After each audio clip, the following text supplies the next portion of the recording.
Hi, Jill. Hi, Rhonda.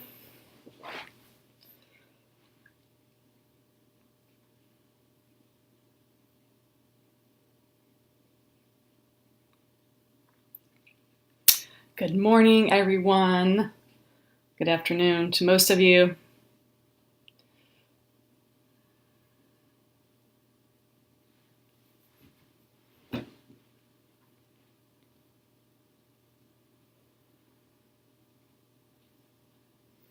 Hi, Rhonda.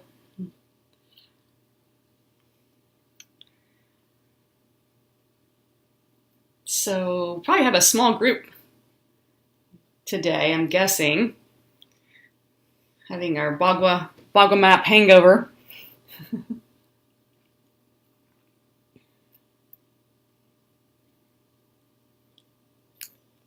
Are you feeling better about your house, Rhonda? As we kind of hone in on the areas.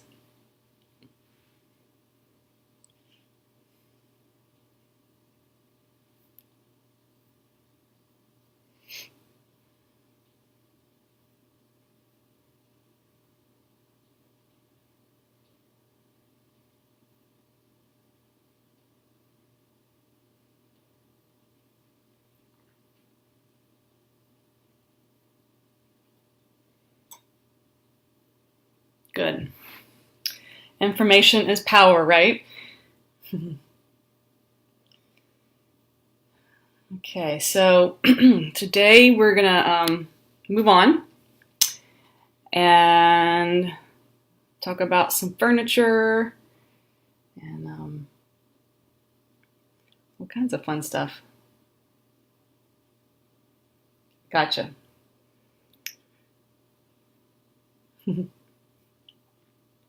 All right.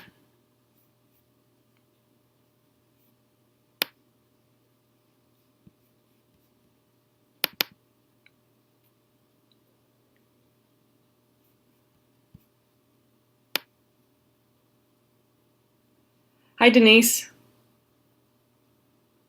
We're just getting ready to get started. Let me. All right. Okay, so let's get going. Oh, good. There's Liz. All right.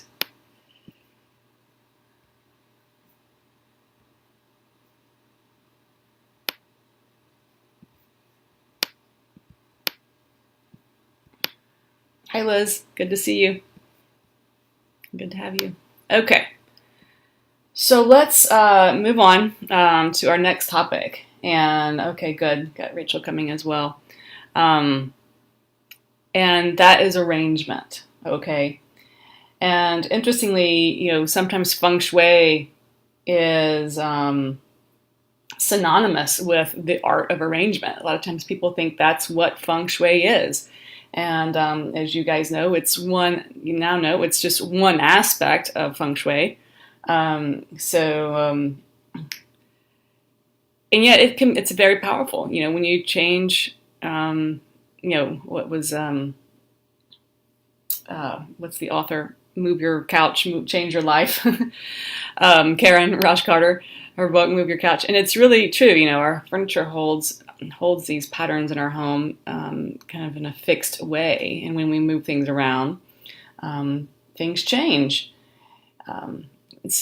But also there's certain arrangements that are just going to be better. In fact, that reminds me, Angela had commented in the Facebook group about something I can't remember, and I said I would talk about it in class, and it had to do with her nightstands at her bed. So I don't know if you guys saw that thread. She posted a picture of her bed, and her nightstands were shorter than her bed. But for what we've learned so far, she's got 2 nightstands, yay.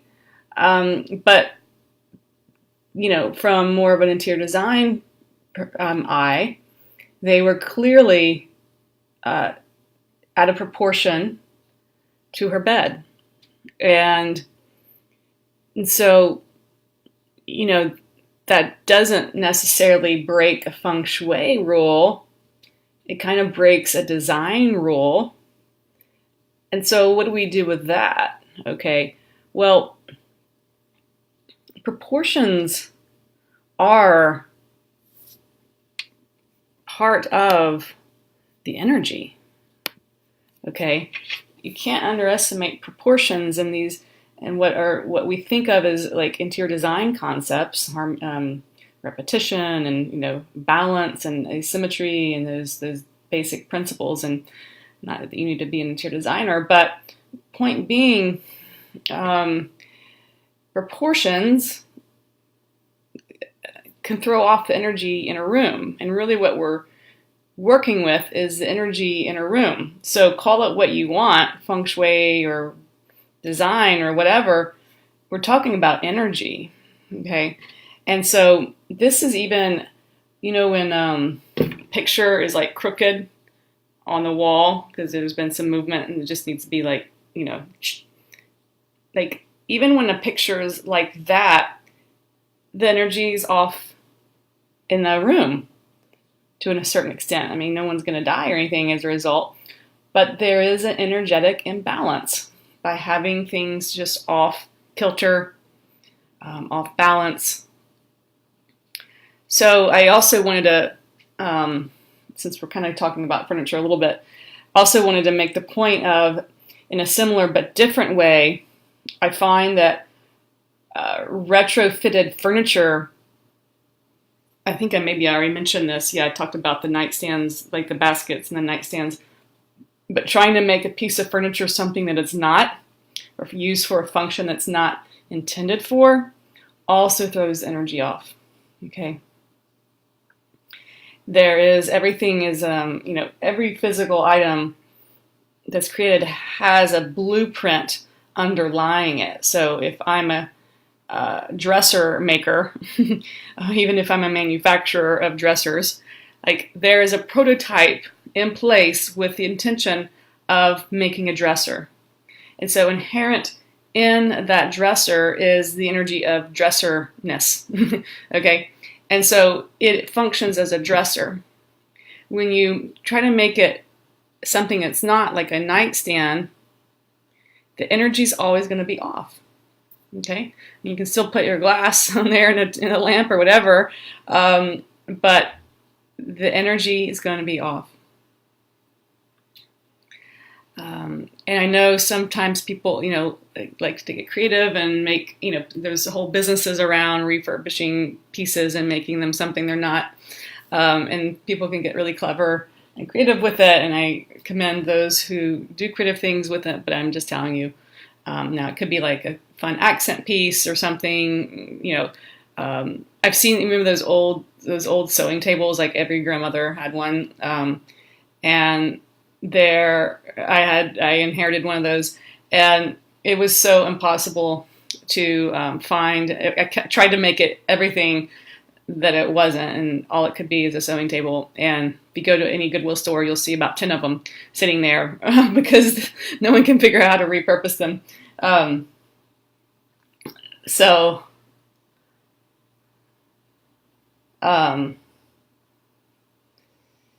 right. So anyway, that's my little furniture soapbox. Lola says she's jumping off in an hour, but she had a question.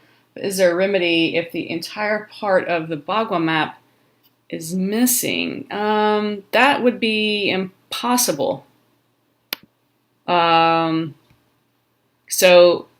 you either have a missing corner or an extension. You can't have a whole part of the Bagua map missing. So you think maybe that what you're asking is how to remedy a missing corner, or if you have an extension, how to remedy that big part. And we talked about that last class of how to fill in those spaces working from the exterior and or working from the interior. So maybe review that part. And if I'm misunderstanding your question, then let me know. Okay. the also how to fill in missing corners, all that interior, working from the interior or exterior is also in your manual as well. So everything that I talked about regarding that is also in your manual. So maybe review that and see if you still have, if I'm still not answering your question. All right. Oh, and I'm just realizing that I didn't have time to talk about remedying ill-placed bathrooms, okay? And that's also in your manual. And there's several different remedies. We kind of alluded to the red ribbon technique at some point. And I think Megan posted a picture of her plumbing, and it has a red ribbon. It's a really good image, actually, of a good example of the tying the red ribbon. So the red ribbon cure or remedy is pretty common in the Black Hat in the BTB school. And as you guys know from previous classes, that red is a neutralizer of energy. Okay, so that is the foundation of why using red ribbons. And so there's a Black Hat cure, BTB school, Western version cure, of tying a red ribbon around your plumbing, the plumbing that goes between the toilet and your exit line. And it doesn't have to be some huge big bow or anything. It could just be something that you know about, and that is said to kind of neutralize that flushing energy. That's what we're concerned about, is that flushing energy. Okay. I have found that also, we talked about earth elements and how earth can contain the water. So adding some earth elements to the bathroom and or even close to the actual toilet, it could be, with some toilet paper rolls, or, you could make it look somewhat normal. And then if the toilet, specifically the toilet, is visible from your front door, then I recommend keeping that door closed, okay? I'm not a big door closer in general, but that's one time I would keep the door closed, because as you know, the front door, the energy goes in, the primary mouth of chi going into the house, and so if that toilet is within a close reach, it's going to just go down through your front door and down your toilet, okay? Now, the Bagua mirrors, we're going to look at the little Bagua mirrors in a little while. Those can also be used to put over the door threshold if you think your bathroom is in an ill-placed position. I'll show you what those Bagua mirrors look like here in a bit when I get my slides up and we get to the remedies section. But that's also a traditional remedy as well. It's not my favorite remedy because, again, it's a little bit like amputation, and I'm always mindful of pushing energy away. Okay, I'd rather have the energy come, and I think one of the best remedies actually for a bathroom is really making it awesome and making it this great bathroom and decorating it, and giving the energy something else to do besides just go down the toilet. Now, closing your drains is also a remedy for the actual sink or bathtub. Okay. Rhonda says, is it a problem to keep bathroom doors closed because of pets? I don't think so. It's not a huge room. It's not like you're closing off a whole wing or anything. So I think you're okay. That would be the one room I would, feel like it's okay to close doors with. I had one student who she had what she realized after the course she had this room in her house that she not only kept the door shut, but she actually had it locked, and like she would keep it locked. And come to find out, it was her love corner, and she was totally on lockdown, like after a divorce, and her entire love life was like on lockdown. So she realized that she probably needed or was ready to unlock that door. Um, yes, Rachel, thank you. Keep the toilet lid closed. Yeah, thank you. That's remedy number one. And so I have in the manual, in the room by room function section, a section on bathrooms, and I have a lot of information, and these remedies in there as well. So take a look at those, and with keeping the toilet lid closed being number one and the easiest and the least expensive for sure. And but there's a literal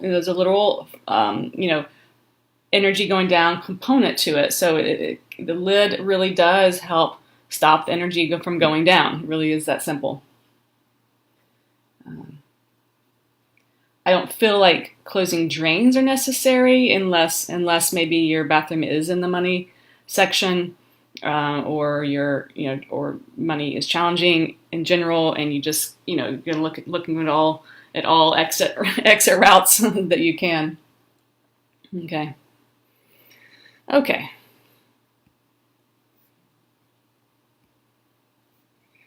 So like I said, a lot of times feng shui is thought of as the art of arrangement. And so it's just one part of it. And here we go. So this is going to be the next tool in your toolbox, all right? Furniture arrangement.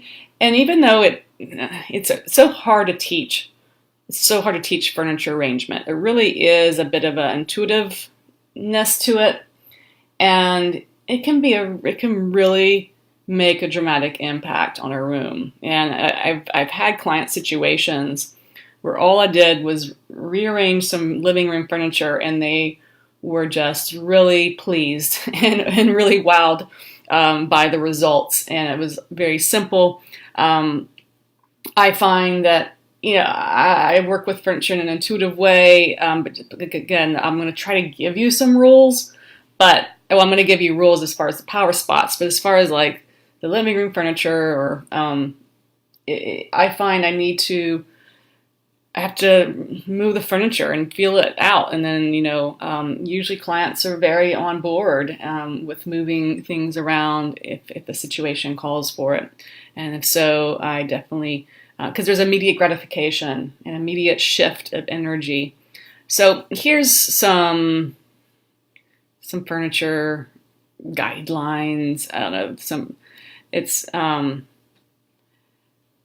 I've mentioned furniture in hallways. You don't want to clog up the hallways. Now we saw some pictures in the front entrance of really wide hallways where you could get away with it. But avoid clogging up hallways. They're like arteries and veins. You don't want to have a bunch of plaque in them, okay? There's a design principle of having at least a 3-foot walk-through space in transition areas. So again, this is where furniture can really clutter up the breathability in a space. And I've talked about furniture to diagonal and how really what a diagonal really is the fire element. And so sometimes it can make a little dramatic little punch. But if you have too many items at an angle like that, it can be very distracting to the room and therefore your mind. Okay. I realized this. I had a client once, and I came to her house, and like every single piece of furniture was at a diagonal, and I realized, and she was like the most scattered, distracted person I think I've probably ever met. Like one of those like chain smokers who just like, kind of just out there and really distracted. And she actually ended up being a client for many, many years. And to watch that transformation was just really one of my one of my most favorite client experiences. But it started with starting to straighten the furniture out. So she had to come back into the present more, and it was like like a piece of furniture at a time, to kind of get her mind back in order. We talked about furniture with the corners. Poison arrows in the interiors is not a huge concern, but I've noticed if you have one kind of shooting at you in your home office or your bed, you might want to soften that with a plant or something, or move your desk so that you're not in the line of fire. You're not going to die, but you might just find yourself a little antsy. You're not wanting to sit there as much. I meant to mention, or I will mention now, how missing corners actually create a little poison arrow energy through having that. That's kind of the negative. Another negative of a missing corner is that it creates a little bit of a poison arrow into the room. It's not huge, but again, like if your desk was going to be right there, right in this area, you would want to kind of reposition it because it might be uncomfortable sitting there, all right? Let's see. Reconsider using furniture from childhood. That's really not about a furniture arrangement. That's actually an energy thing, okay? Having things from childhood in your adult bedroom in general is a little bit of a, you might want to check yourself on that, and just making sure. One of my favorite relationship authors is David Rico, and he has a book that his most popular book is How to Be an Adult in Relationships, or something like that. Yeah, I'm looking at it, How to Be an Adult in Love. And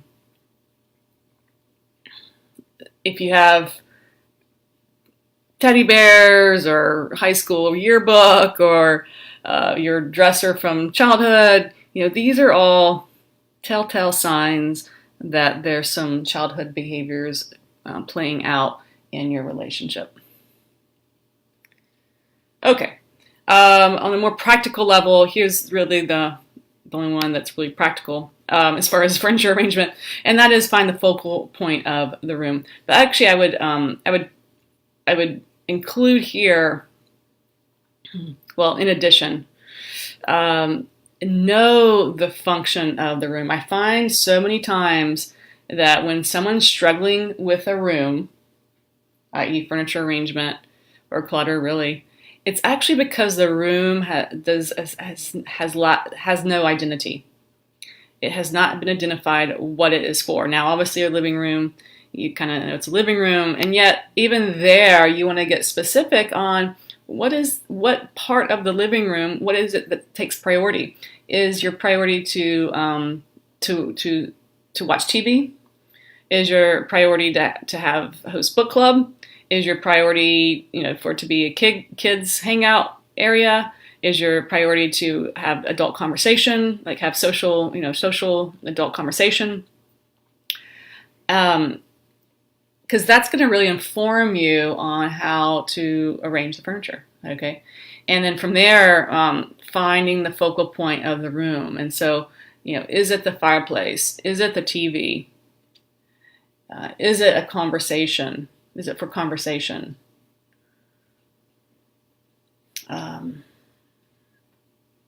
By the way, I'm going to send you guys video. I shot these videos a couple years ago for my online classes, and it's a sample consultation, okay? And there's one for a sample consultation, and then I have a second one with the same people that's a sample space clearing session as well. And so maybe I'll send you guys, well, I want to really cover the step-by-step consultation so you have a context for it. So I'll send it to you guys next week, after Monday's class.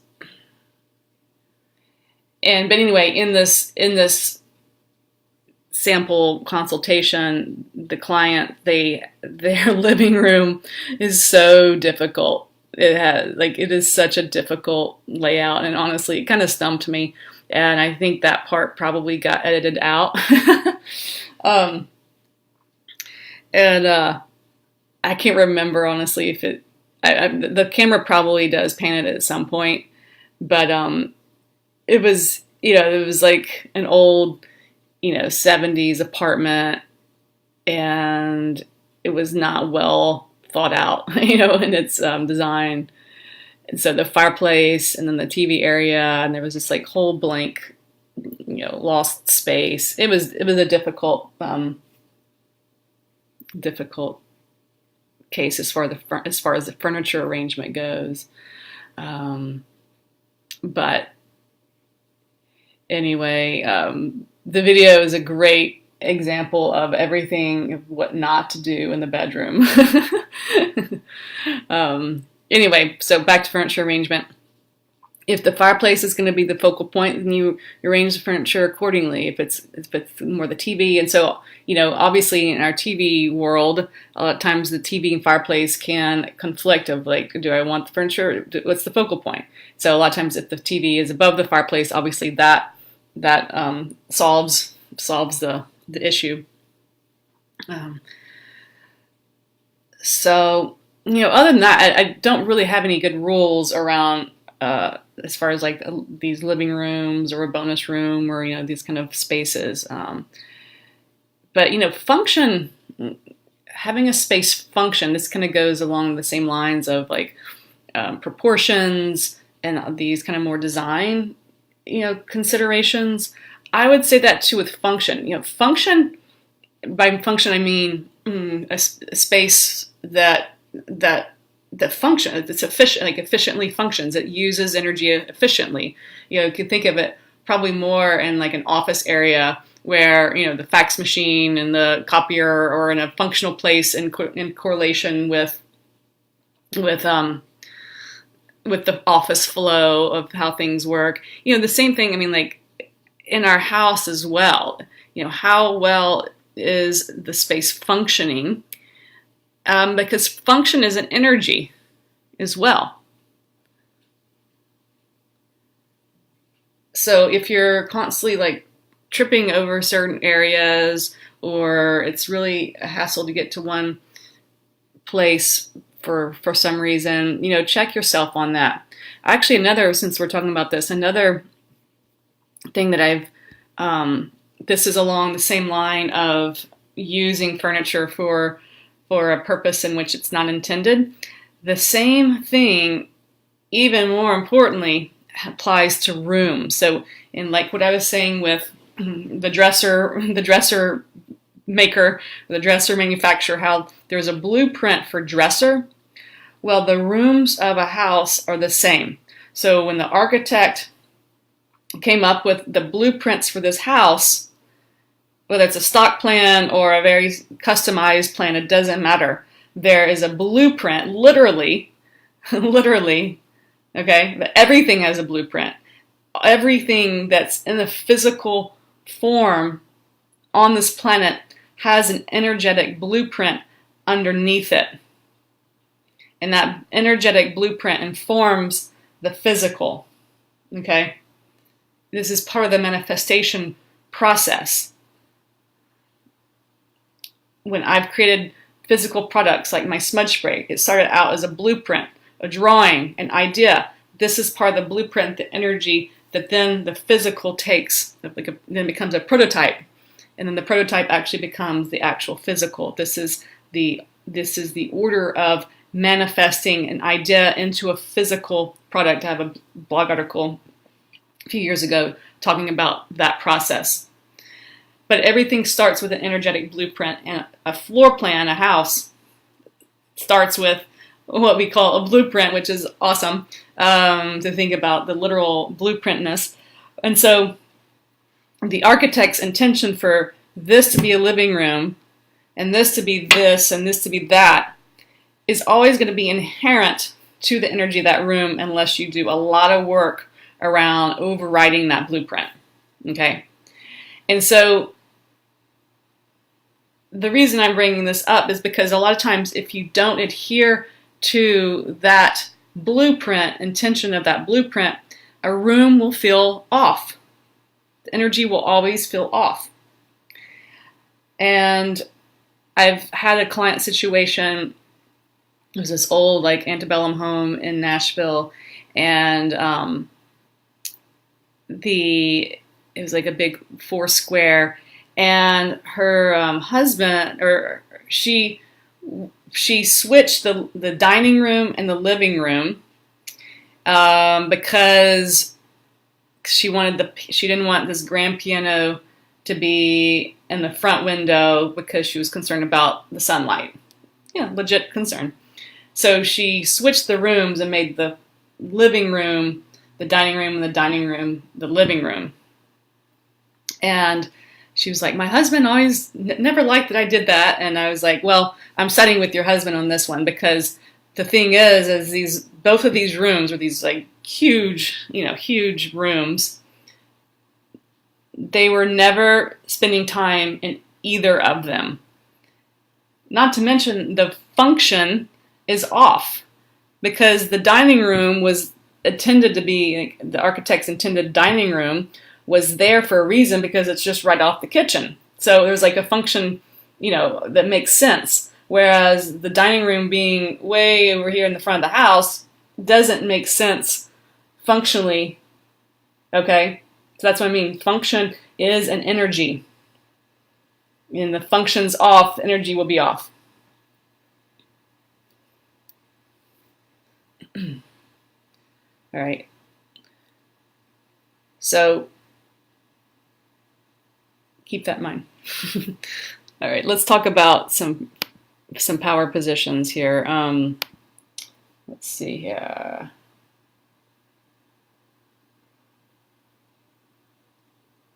Yeah, about not having a designated entry, looking at Rachel's comment. So let's see, Rhonda's talking about home office. Yeah, we're going to get to your home office we're going to get home offices here in a second, Rhonda. So, and then Rachel says it's the TV and element. Well, when the TV's off, it's just a black screen, and that would be kind of a water element. But energetically, electronics, I don't know, are electronics an element?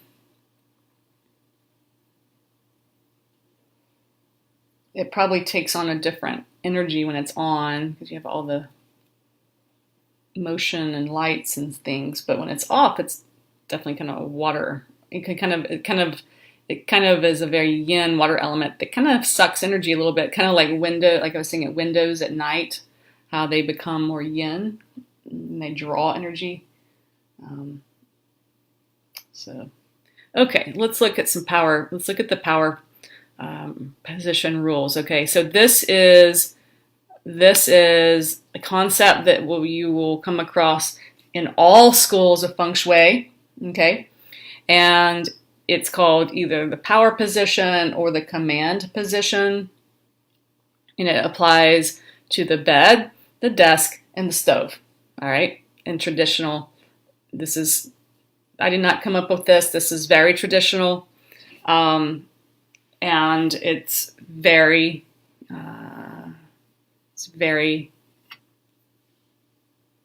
right on. I find it to be extremely accurate. Now the stove, I don't really apply this to the stove so much because you can't really move a stove. I don't find it as compelling of a need of having it in a power position. Okay, but the bed and desk, definitely. And so what the power position is, and I've put these in order of what I believe is the order of importance, okay? And the power position, so every room has a power position. And so a lot of times you'll hear and Vastu Shastra, which is the Hindu version of space alignment, and then some of the calculated forms of feng shui. You'll hear people say, my head should be, I have my direction and my head should be facing north or whatever. That is not something we do in the BTB feng shui school, okay? Instead we look at what the power spot in the room is and arrange accordingly, okay? I'm not saying you don't have a direction and you can't find your direction, and maybe that's good for you. That's great, and you can do that with an app or something. Feel free to do it, but that's not within the school of thought in which you are learning currently. All right. I find the power spots to be very powerful, and I find it's more important. I've done my own research, and I found my own direction and everything, my own direction in life, and I find that the power position is more potent than anything. And so the power position is where you can see the doorway coming in. There is a solid wall behind you. You can see out the window if there is one, but you are not directly across from the door. Okay, so we'll look at some images here in a second. And not all rooms are set up for certainly all of these, let alone one of them. Okay, there could be. You have rooms in your house that are just funky, and you're not going to have maybe any of these available, okay? And I can already hear you saying, what if? But for now, let's learn what the rule is, okay? So you can see the doorway coming in. There's a solid wall behind you. You can see out the window if available, and then you are not directly across from the door. So the reason for that is because there's too much chi, it's too much transitional energy, so you won't be able to focus so well. The solid wall behind you is support. Remember, this is the rule for bed or desk, which is why guest bedrooms that you're sharing with the home office always are a problem inherently, and because the bed and desk are competing for power position. The bed and desk cannot both be in the power position unless your bed is your desk. Then that might be your best bet. But you have to decide which takes priority, guests or your desk. All right, and then seeing the doorway from that position is really the most important, and this really goes, the whole point of this whole rule, the power position, is our old fight or flight. It's not old, it's still with us. And if you go to any coffee shop right now, and the seats taken are going to be the power seats, the power position, the seats in the power position. Okay?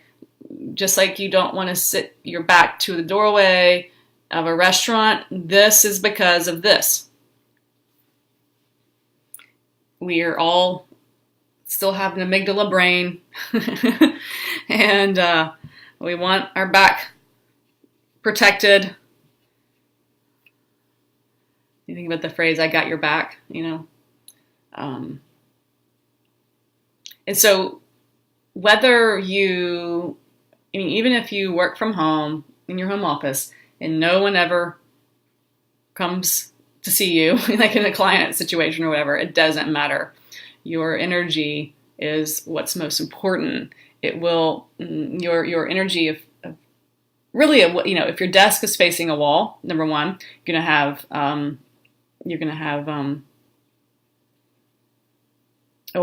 facing a wall. Like literally facing a wall. You're not going to want to sit there, and you might end up working at the kitchen table or somewhere else in the house. Right? I find the only time you can kind of get away with that is if you're doing like a task, like making jewelry or something where your focus is like was very focused on something, could get away with that more. But for the most part, you're not going to sit at a desk facing a wall. Same with those hutch desks, where it's like a all-in-one. You have a hutch and you open the door and you have this whole little world in there. Which, by the way, let's just talk about corporate America. I think it's changed. It's evolved in some industries, but basically the power position is the whole hierarchy within a corporation. You have the executive, the top dogs with their executive desks in the power position facing the door, and then you have middle management with the L-shaped like desks, so they're halfway facing the door and halfway facing the wall. And then you have staff, which are in cubes with their back to the entry into their little cube. So I tell people who work for themselves or have a home office, what do you want to be? Executive, middle management, or staff?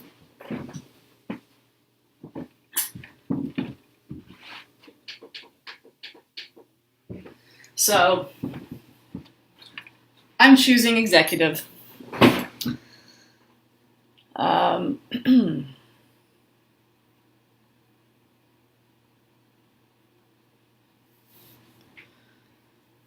right, so let's see. Rachel says, if you have two sofas in a room and one is in the command position, can the second one maybe be a love seat, have the back towards the door? Well, inevitably, one is going to have to be, because you can't just stack all the furniture on top of each other in the command position. So yeah, but you'll most likely find that you gravitate towards the one in the power position.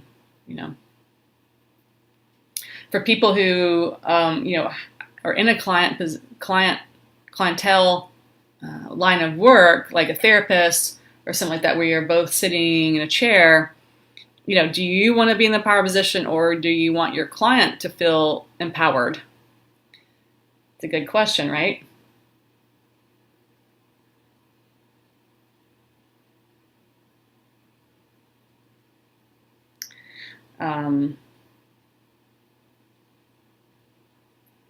Rachel says she means instead of an L shaped. Well, the power position, is really, where you're sitting in your living room, you don't really need to feel powerful. You might feel more comfortable having, you might, like I said, gravitate to the sofa that's in the power position, but everyone who's sitting around the sofa doesn't need to be in the power position. So I would not worry about the power position with regards to orienting your sofas, and more think about the function of, is it for conversation? Is it for watching TV? Is it, for what's it for? And arranging the sofas for that reason. Okay. So let's look at some examples of this power position. So Rhonda said, client or you in power position? I know, that's what I'm at. That's a question for you to answer, not me.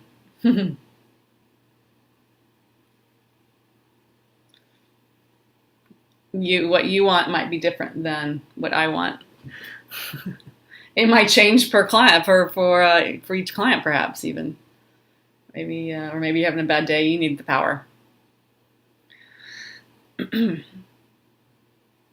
I know every time me and my wife go to dinner, it's like depending on the day one of us had, we'll give the other the power position to help boost them or something. It's fun. I have friends too that speak the same language, and it's like, hey, you can have the power position today. They're like, okay, yeah, I really need it. So in this picture here, the little picture of the bed you could have exchange that with a desk. Okay, it's the same sitch. All right, the bed or the desk. So in picture A is and in these crude pictures, there's no windows drawn in. Okay, so you can imagine there's probably a window or two somewhere in there, but for just to clarify the position. I mean the rule. I don't have windows drawn here. So in this A diagram, this is the best one. Okay, so you can see the doorway, but it's not directly across from it like it is here. Okay. This would be second best. Okay. And pretty good. You know, so if there was a window on this wall, then this would be better because you could see out the window and you'd have a solid wall behind you. Here, if there was a window on this wall and this was solid, then definitely the best, you know. Here, directly across from, so it's going to be too much chi. Here, you can't see the door coming in. Here, you're again, a transition, too much chi coming through there, okay? So remember that bedroom picture that I showed you guys with the window behind it? It's actually another picture I want to show you.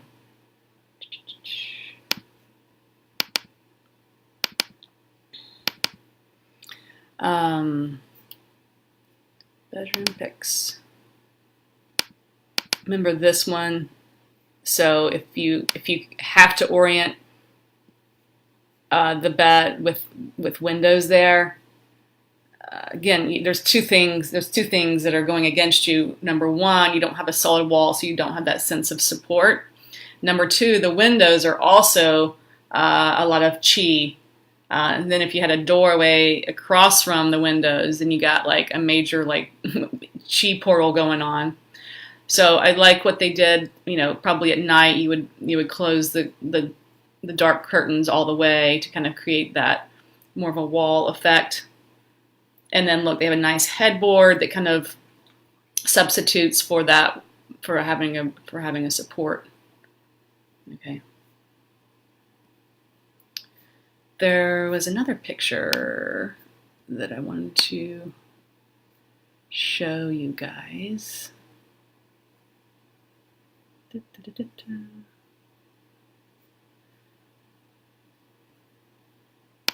Yes. So this is from one of my former students, and she sent me this. And so this is an office. Oh, that's the right one. Yeah. Okay. So this was her husband's home office. All right. See you, Lola. Have a great day. This is her husband's home office. He had been unemployed for quite some time, like many months, and like sending out resumes and all that stuff. And so look at this. I mean, like, talk about facing a wall. You got that, and you got its angled wall coming down at you. Okay.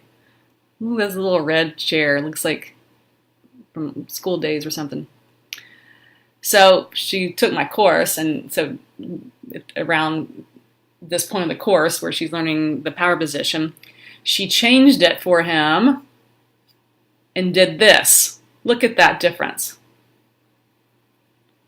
Literally within the next 2 days, he had multiple job offers.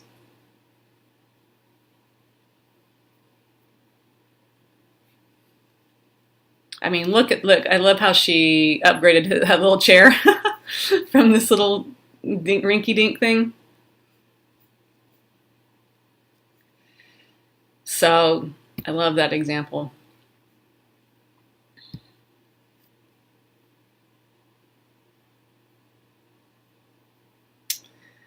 Okay, so rearrange your desks. Rearrange. You'll notice. I mean, it usually takes up more space, you know, to have your desk in the power position, and so a lot of times people, or even your bed. But you will feel so much better.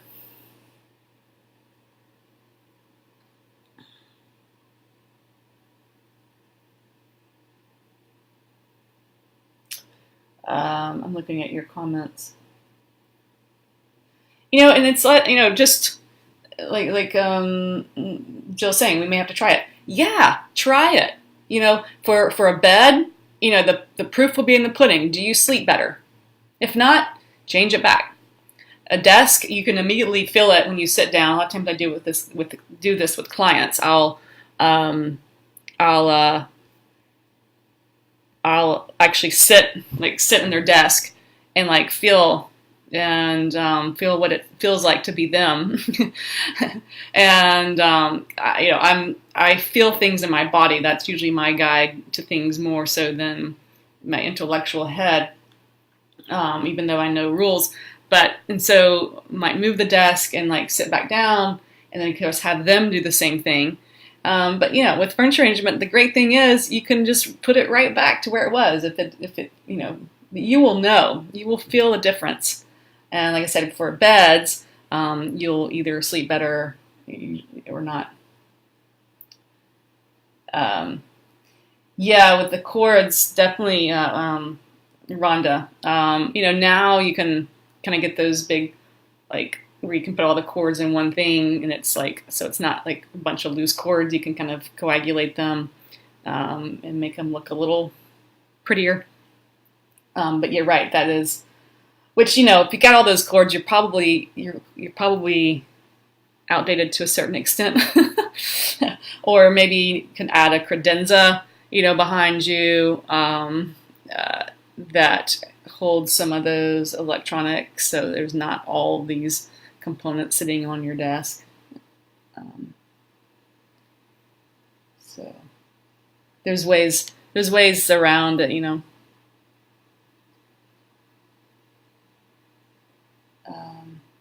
with the bed arrangement.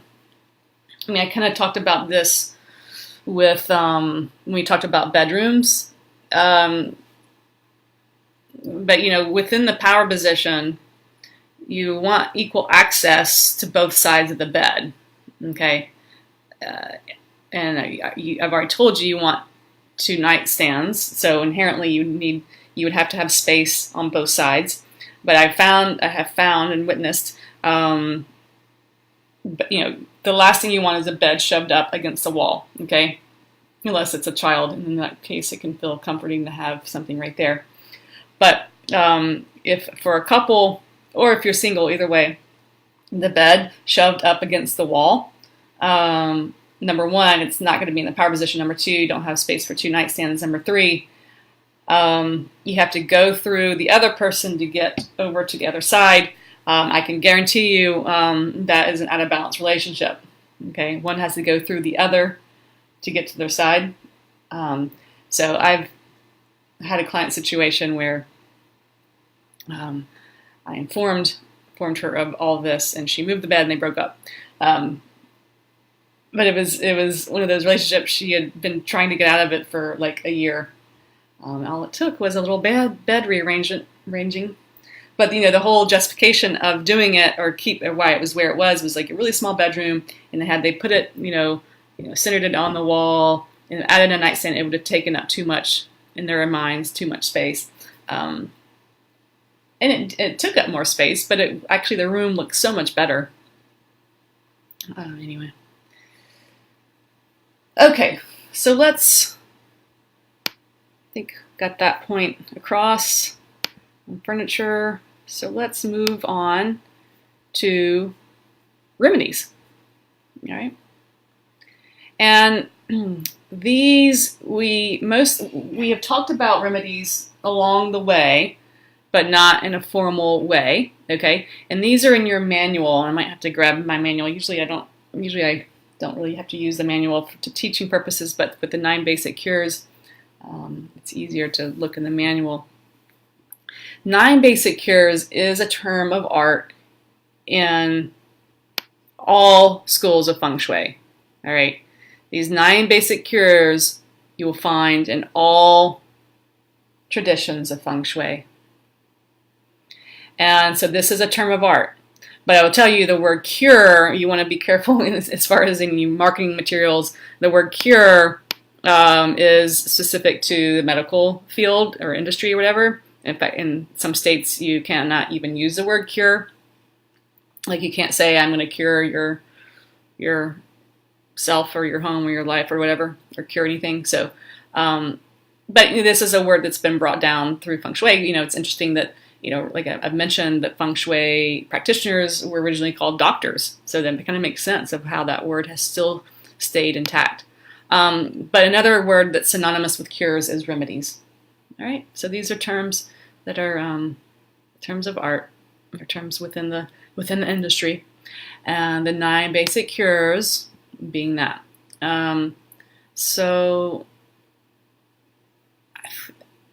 I think I'm gonna leave those for you to look in your manual, except for talk about a couple specific. So if you'll see in your manual, all of them really except for one are all about stimulating the energy.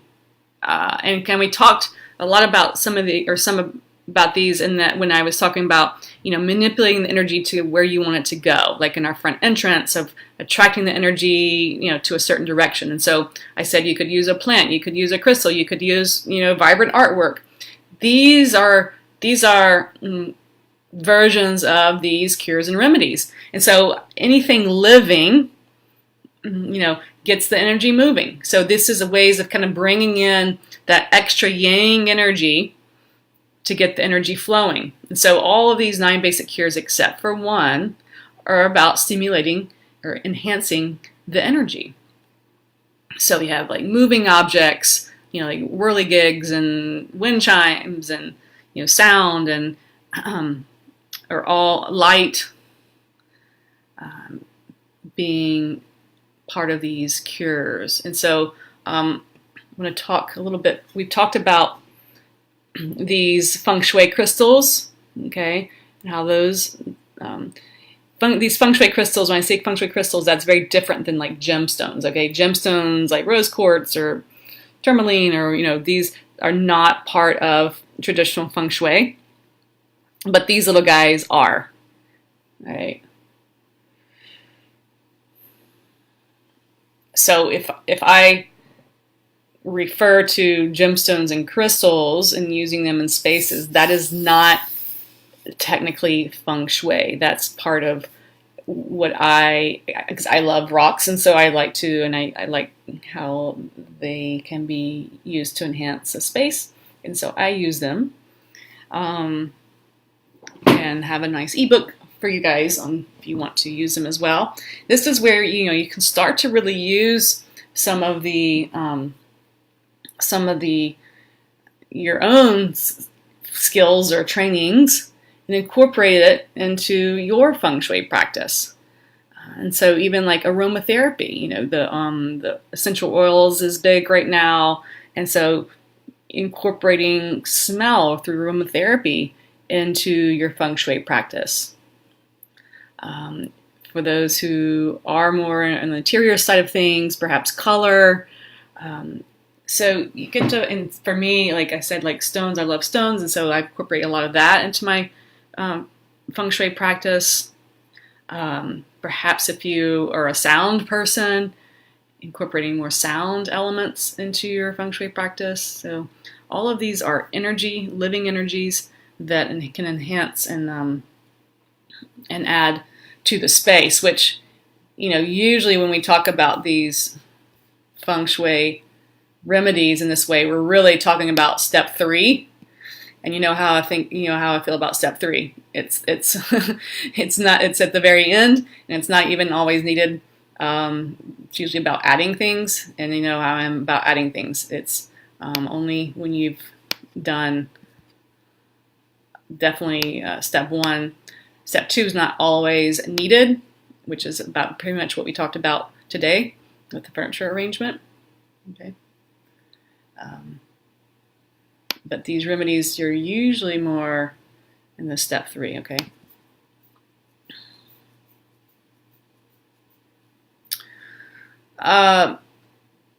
We've talked we've talked at times about mirrors, so this is a section which we'll formally talk about mirrors and all their many uses. Again, this is in your manual.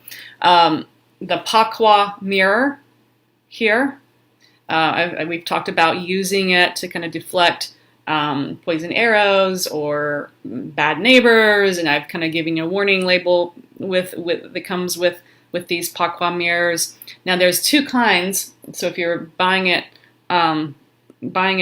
online without seeing it, just know there's two kinds. There's the convex and concave, all right? And I get those words mixed up all the time, but the one that's shaped like an eyeball, you know, where it curves out, that's the one you want for the deflection purposes that we've talked about. The other one that curves in is used for a different purpose. It kind of flips the energy in a different direction, and it actually I've used it for bad, like a spiral staircase situation, to where it deflects energy back up.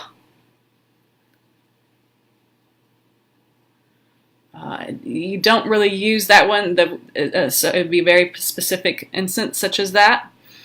So most of the time you'll use the one that's shaped like an eyeball to deflect energy away, all right? Now, these little guys, these are called Bagua mirrors. They're a little more easy and friendly, okay? This is the big guy.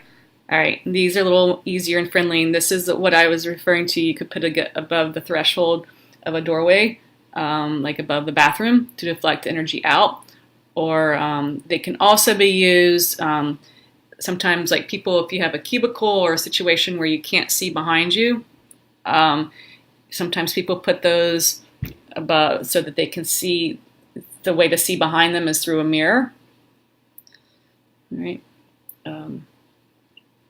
So it's a way to either reflect or deflect, but not in such a abrupt, crazy way. I don't have a strong feeling either way of the octagon shape versus the circle shape.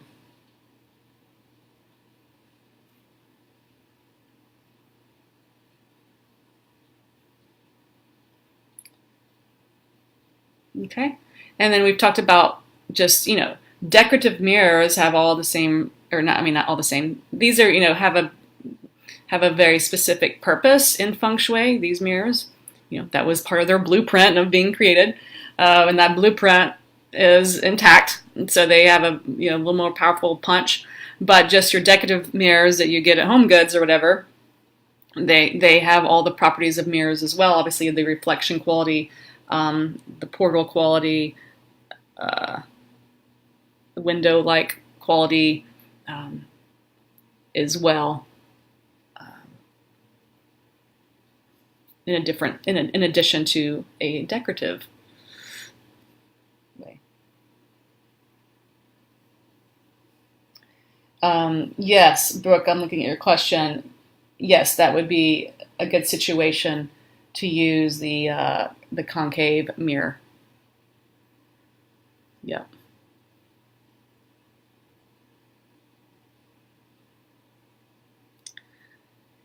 So, you know, I've mentioned that your house officially becomes a feng shui laboratory, and so you want to, if you make these adjustments, or cures or remedies, notice what happens. You know, I've actually learned. I mean, I've learned more from my own experiences in that way than I have from any book or training or teacher.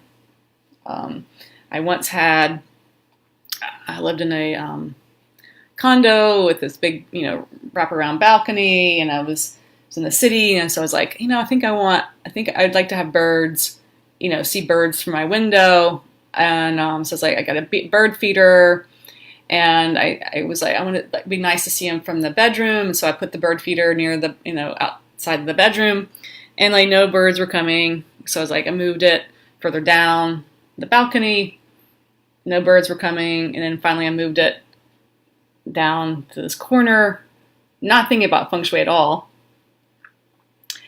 And it was like the magic spot. All these birds came, and then the next day, literally, I get a call from ABC wanting me to do an appearance where they flew me to New York. So I was like, okay, bird feeder with birds, activity, energy. It was actually the money corner where they finally worked in.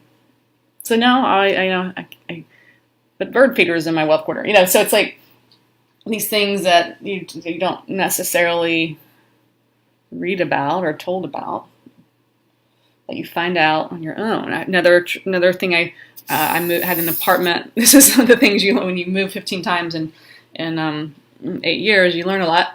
I had an apartment in LA with the bathroom in the career section. And so I was like, this is going to be interesting. I now get to see what it's like, or what happens when you have a bathroom in the career section. And even though it's the front, it was there was a doorway to where you didn't see the bathroom from the front door, so it was pretty well placed. But the career section is water and the bathroom's water, so I was like, this, we'll see how this goes. And I put river rocks around the base of the plumbing in around the toilet, because I'm like, well, if you're gonna have water, I want mineral rocks, or the metal element, minerally nourished water, right? And as soon as I moved to that apartment, I had a really nice bump with my career, and so from now on, I put river rocks around the base of my toilet. So these are, I just experiment all the time. I just bought a rug 2 days ago, where I'm obviously living now.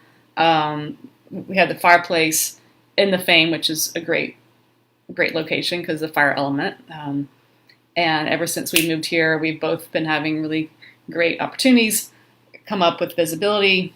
And I added this little red rug, or a rug that has red tones in it, in front of the fireplace. So it's like, I'm always experimenting, trying different things out in the wealth corner and so forth. All right. So I encourage you guys to experiment. And then like I said, when you do something, make a change or whatever, notice if you notice any externalities changing in good or bad ways. All right.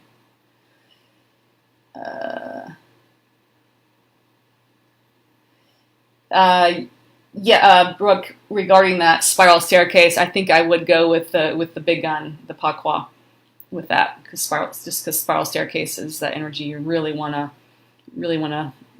flip the script on it.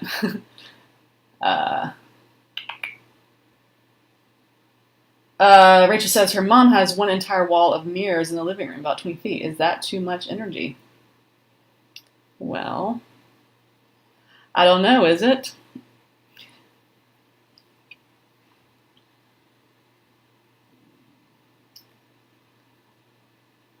So, I don't know that answer to that question, Rachel. So I'm using this as a teaching moment of what gua is that living room in. These are all questions that you should think about. What gua is that room in? Is, let's say it's the money or the health or whatever, is that an area of your life that your mom has been struggling with? Mirrors are also water element. Is it a room that where the water element jives with or not? Again, is this an area of her life that there's a correlation of any challenge she's been having? Is it a room in which she doesn't like to be in? So you need to be a little bit of a detective in answering that, of whether it is a problem or not. If she loves being in that room and it's her favorite room and it's in the wealth corner and she's making a gob of money, then no, it's not a problem.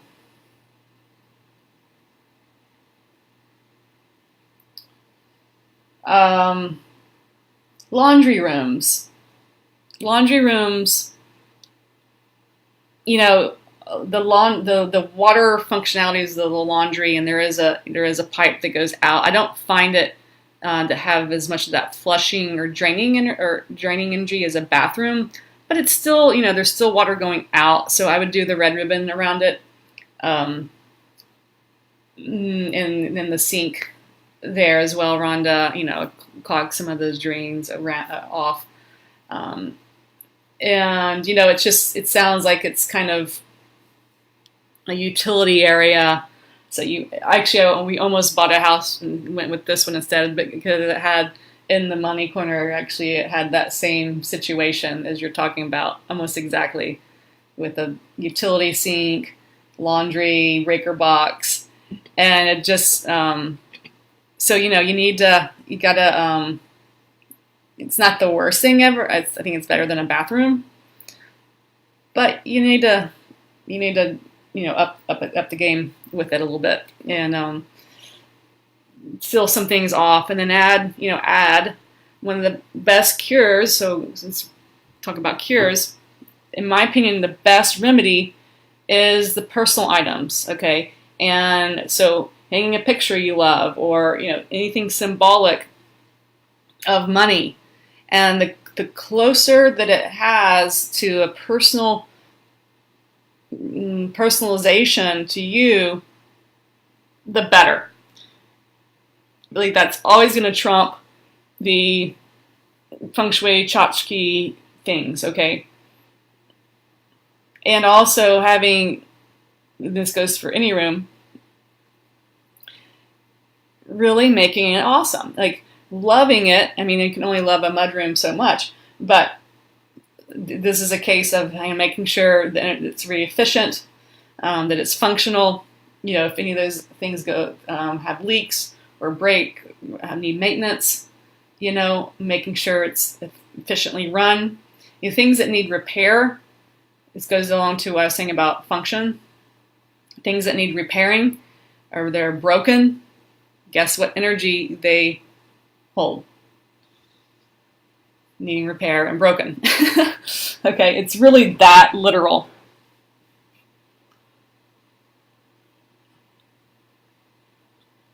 So, if it were me, I would add a money altar to a little money altar, like on a shelf or something in that utility room.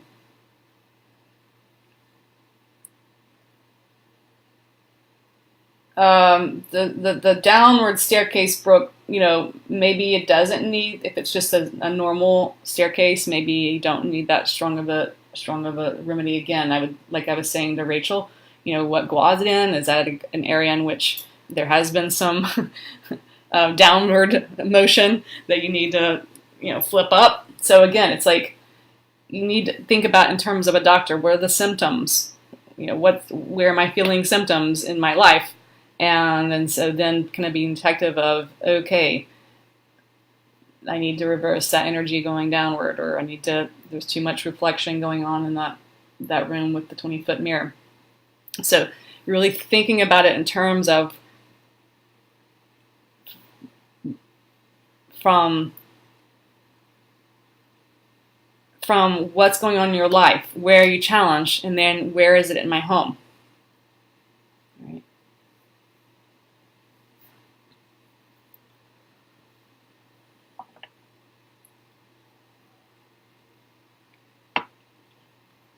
Okay.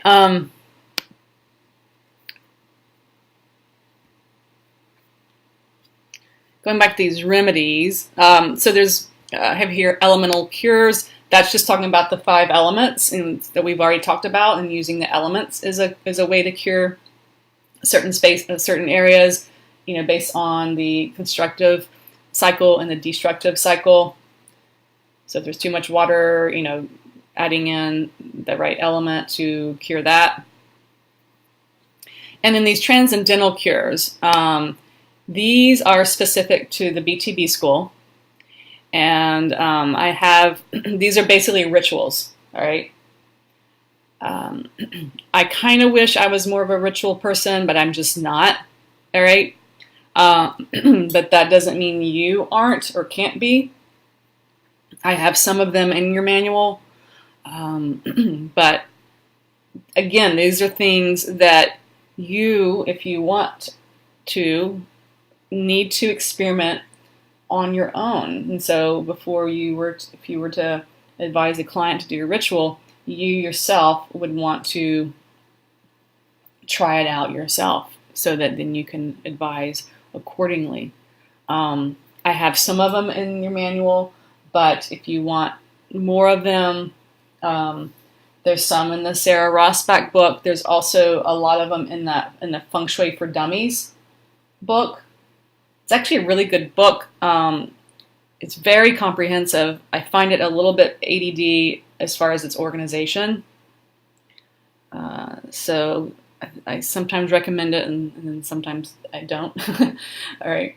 It has a lot of these rituals in it as well. So that's something for you to explore on your own. Right.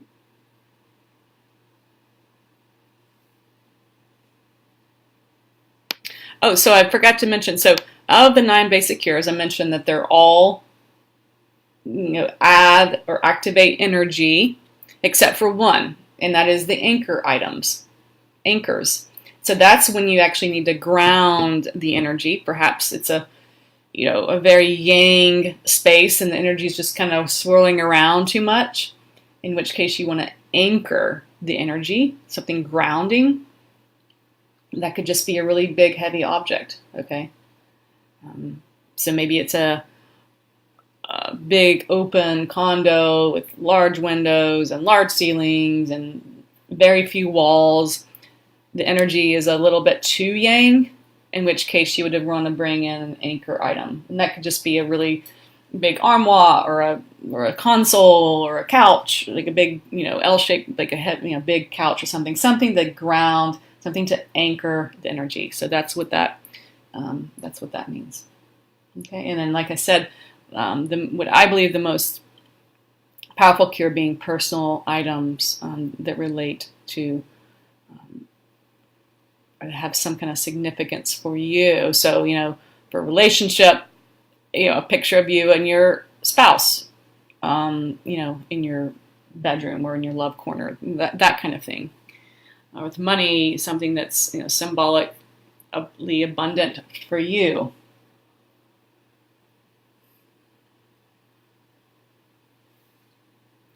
Okay.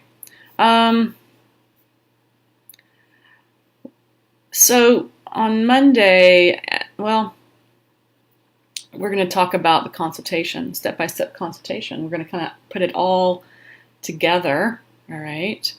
And then on Wednesday, we'll talk about space clearing.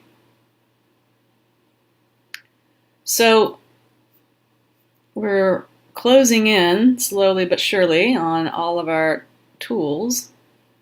All right, so today we hit the furniture arrangement. And again, I'm going to say that it can be a very powerful tool that's very simple, but I've had so many examples of how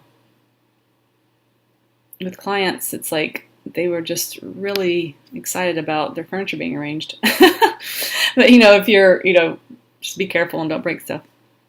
I wanted to introduce this section since we have a little time left. So I'm going to do a little bit of an intro. So we're going to change topics, all right, and go back into the energy component of a space, all right. And I call this the soul of a home, and it's very similar to what I was saying earlier, actually, about the blueprint. And so a home is the inception point, or the conception is at the blueprint stage. Again, whether this is an architect or a person who just draws the plans, or a stock photo or stock plans, it doesn't matter. the blueprint, or if there's not a blueprint and just a builder goes and starts, putting up 2x4s, he's got some kind of vision going on for it. It's just a sketch on a napkin. But that's the conception point for a home. And I love this quote. This is from an architecture source book, so this is like not feng shui. But even these guys, even these technological minded guys, understand that spaces have a soul to them. And so this quote says, soul can incarnate progressively into a building as it progressively gains substance from wish through idea, planning, constructional design, building, and occupation. Each stage develops, deepens, and extends that which came before. They are stages which alternate from aesthetic to practical, but with these aspects inseparable throughout, are stages of continuous process of incarnation into substance until we architects complete our task, leaving a shell for life which will continue to grow. Amazing, right? Just really beautiful. And so we have to, remember in class 1 where I said I had the pie graph with the people, places, and spaces, or people, places, and planet. People, places, and planet, and how at a certain evolution of my career I began to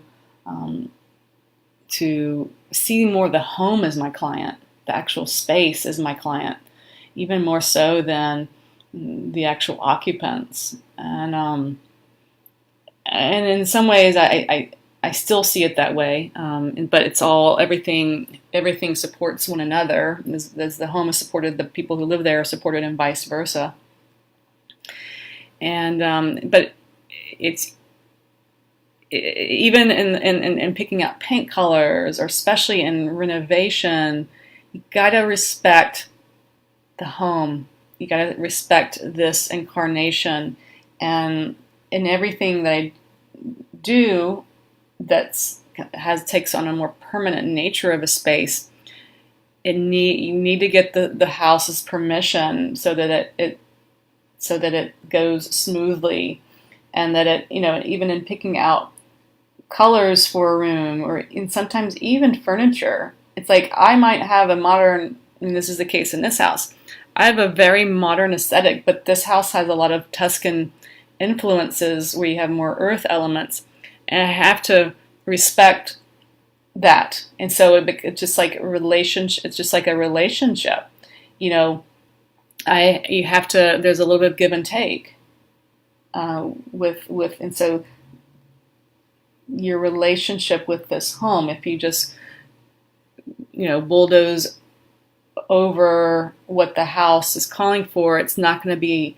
harmonious living experience, and that's when our homes start to challenge us as opposed to support. So it needs to be a mutually supportive relationship. Okay. And there's this other quote with similar, a different guy, but again, an architectural background, the timeless way of building, which is Christopher Alexander was also one of the authors of Pattern Language, which is like a classic architect book. So my point being, like, even the architects understand this. And so I love this quote too. We must begin by understanding that every place is given its character by certain patterns of events that keep on happening there. Certain pattern of events that keep on happening there. This is why we space clear. All right? Because you might not want that pattern happening in your life. All right? This quote is the reason why we space clear. Those certain patterns of events we may not want to keep on happening there. All right? Foreclosure, divorce, illness.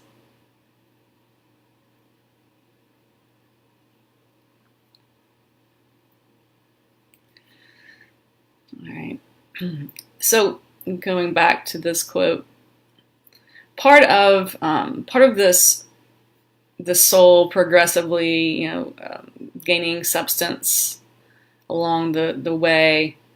Part of this also involves its numerology.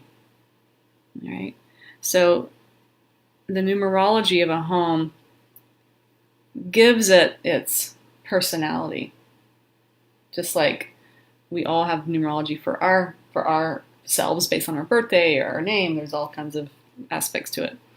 Your home has its numerology as well, and I find it to be extremely informative of your home's personality.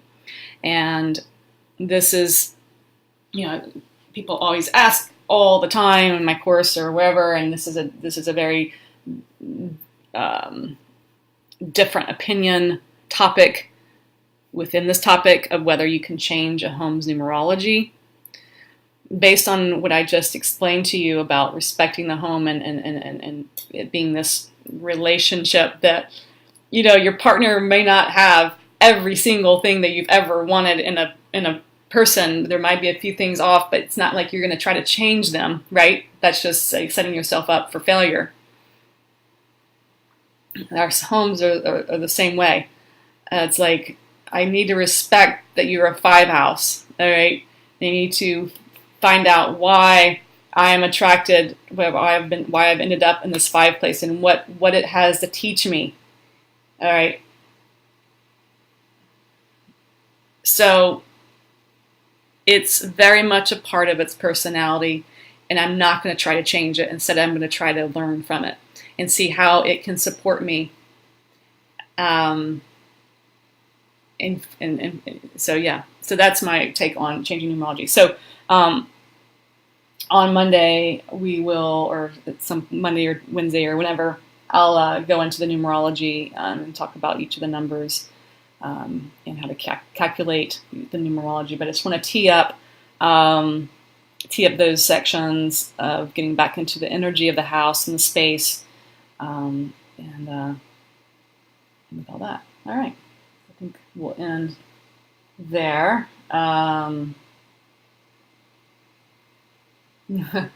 Yeah, that's Rachel. I'm looking at your comment. You can tell everything. You can tell everything by looking, especially in the bedroom. I mean, it really is.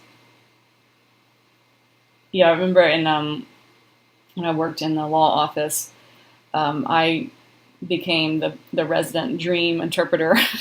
People would come into my office and tell me their dreams, and I would tell them what they meant, and people didn't realize just how transparent they were actually being by telling them their dreams, because it's like it really you can tells so much about someone, and people's faces do too. So, which we'll talk next week about confidentiality and all that fun stuff.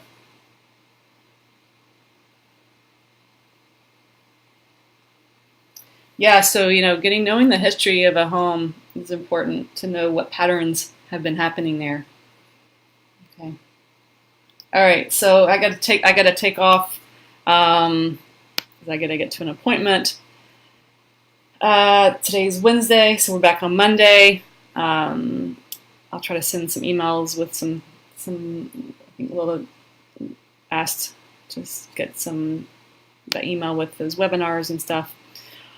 All right, so you guys have a wonderful rest of your week. Thank you for your attention, and we'll pick it on up for here. If we don't cover everything we need to by next Wednesday, then I'll don't worry, I'll add some time or something. We'll definitely cover everything because we're still just about half a class or so behind, but you will leave full and clear, I guarantee you.